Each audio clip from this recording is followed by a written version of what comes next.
Terima kasih Pak Ketua. Kali ini kita duduk bareng. Bapak Ibu sekalian, anggota Komisi 3, Pak Kakor Lantas dan para pejabat utama yang saya banggakan. Saya menyampaikan terima kasih Pak Ketua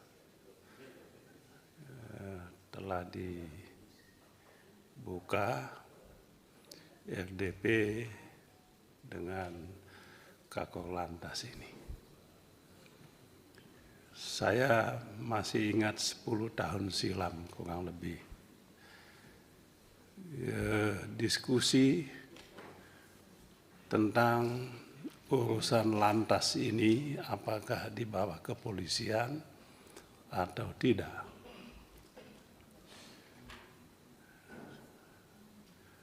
Ada pandangan urusan lantas ini bukan urusan penegakan hukum. Bikin STNK itu bukan urusan hukum.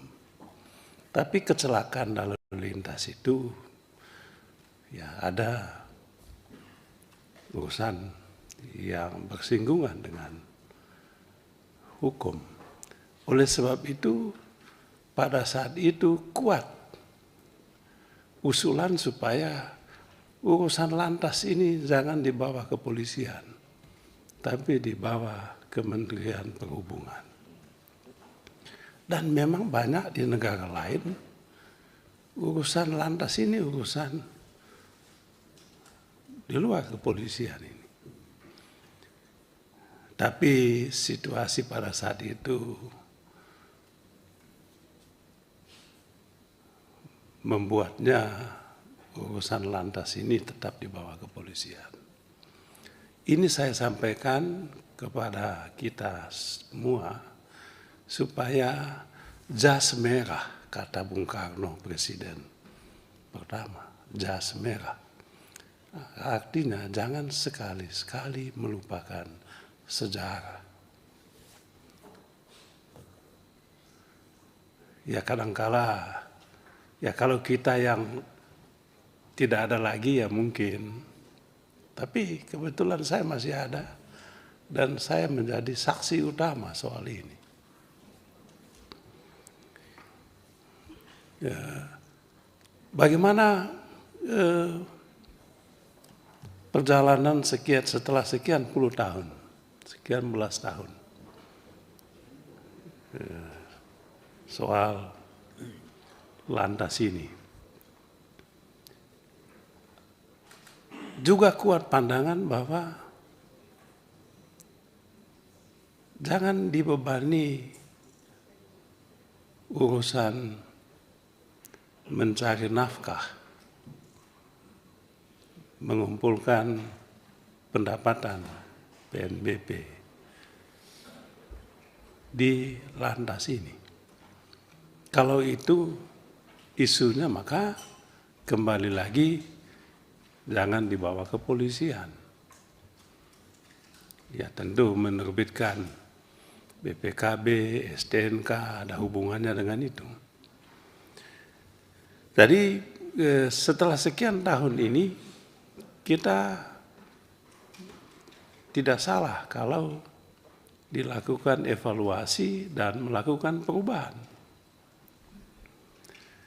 Kalau nanti undang-undang kepolisian jadi diajukan dan dibahas, saya rasa itu kesempatan kita untuk menegaskan di situ supaya urusan yang berkaitan dengan lantas ini dikeluarkan dari urusan kepolisian. Terlalu banyak urusan polisi, jangan dibebani dengan tugas-tugas semacam ini. Jadi tugas kepolisian itu sangat banyak. Tugas utama kepolisian adalah penegakan hukum. Melindungi, menjaga ketertiban. Kalau nanti undang-undang itu dibuat, kami mengusulkan supaya urusan ini dikeluarkan dari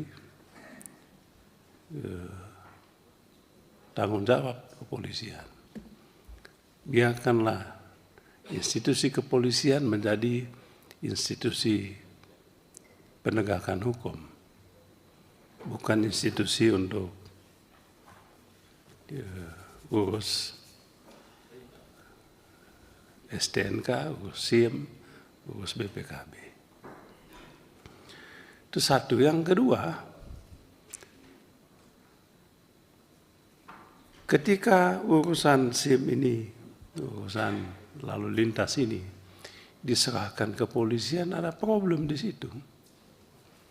Problemnya itu adalah kepolisian dibebani tanggung jawab untuk mencari uang di sini. Yang tadi Pak Kakor Lantas menyampaikan PNBP tadi. Tadi coba bayangkan PNBP okelah mendapatkan surat izin mengemudi, pendapatan surat izin mengemudi. Padahal ya mestinya itu gratis dong, surat izin mengemudi. Pelayanan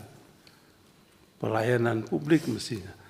Nah, lebih celaka lagi perpanjangan SIM. Nah, itu yang pernah tadi tahun lalu kami pernah mengusulkan ini. Tadi disinggung oleh Pak Suding mengenai perpanjangan SIM ini. Mengapa perpanjangan SIM harus dibebani lagi? Yang punya SIM harus membayar lagi untuk perpanjangan. Mungkin tes lagi.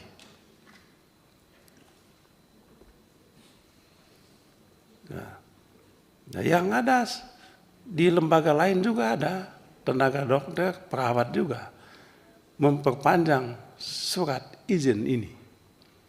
Tapi sekali aja, waktu kita bahas undang-undang kesehatan, kita minta sekali aja itu. Jangan setiap tahun diperpanjang. Kutip lagi. Nah, di situ diperpanjang tapi tidak bayar. Nah, di sini bayangkan target perpanjangan SIM saja itu bisa sampai 1 triliun. Dan SIM itu Pak Kakor Lantas itu orang-orang kecil. Orang-orang kecil. Di daerah saya di NTT, Provinsi Kepulauan, untuk memperpanjang SIM saja harus datang ke Kupang. Ada SIM tertentu yang di kabupaten. Di kabupaten pun susah.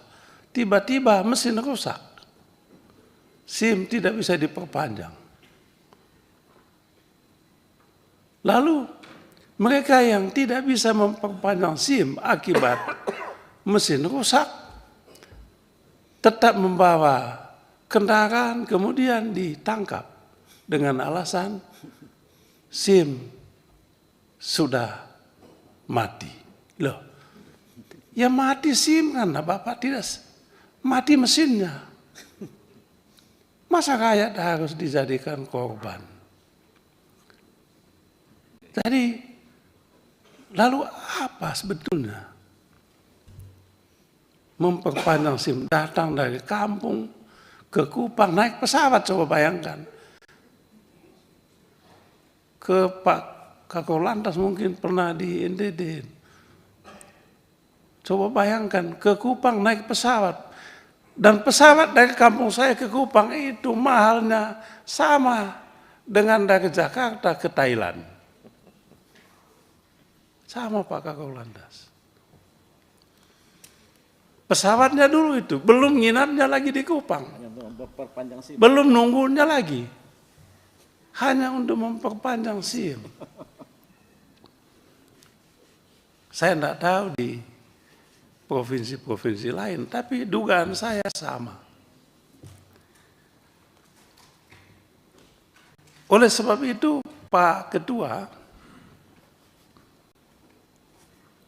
saya sebetulnya ingin sekali mesti diaudit. Saya ingin dapat laporan tadi. Tahun 2024 ini Pak, berapa banyak SIM itu yang Bapak terbitkan? Berapa yang diperpanjang? Diaudit. Berani nggak diaudit? Coba Pak Kakor Lantas, audit. Kalau audit ini,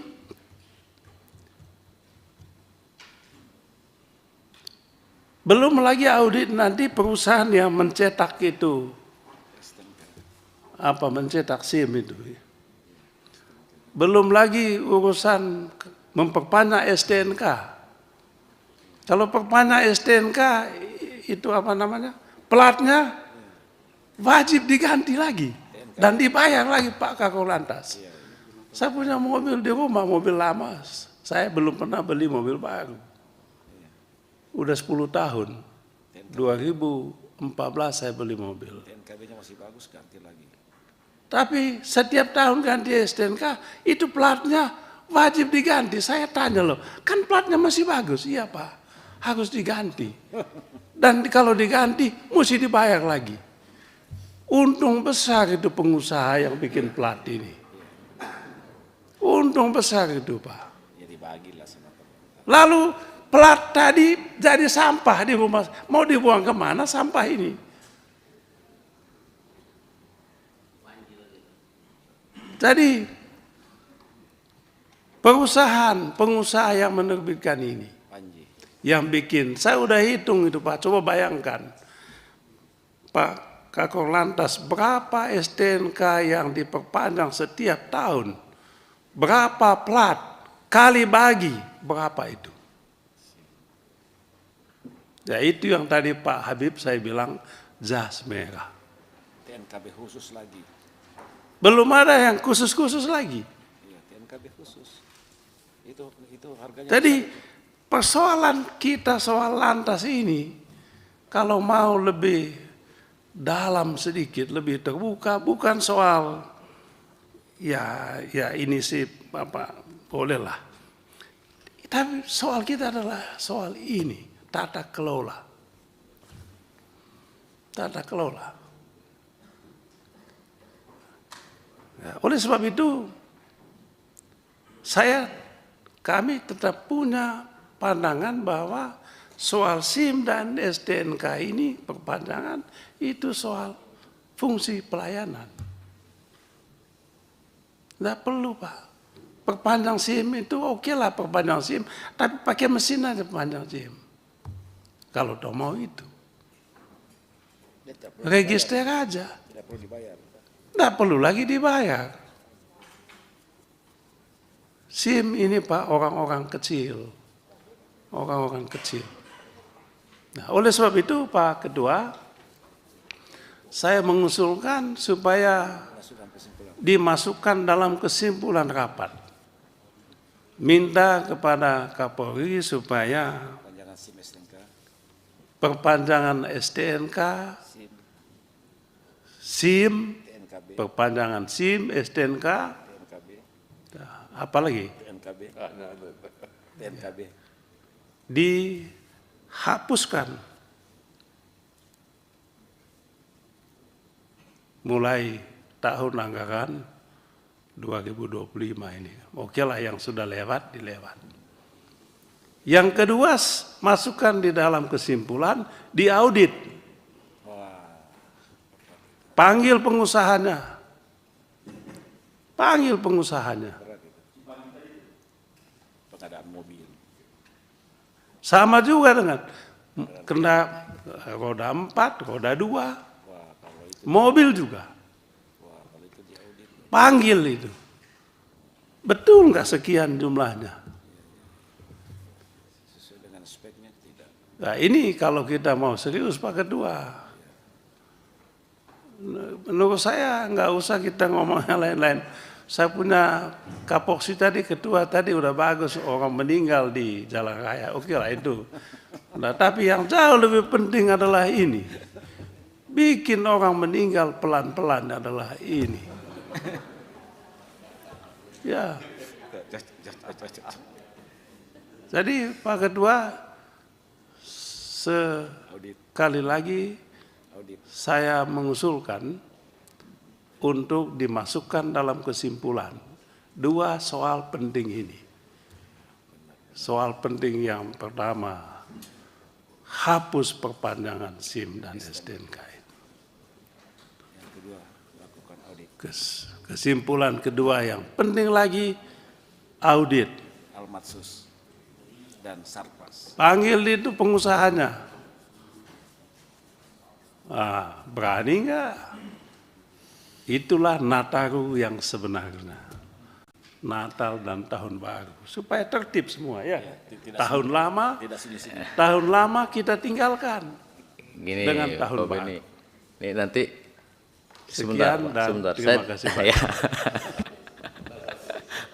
Beliau sudah paham. Waktunya kita bagi. Jadi biar ini kita sudah paham niatnya beliau sudah kita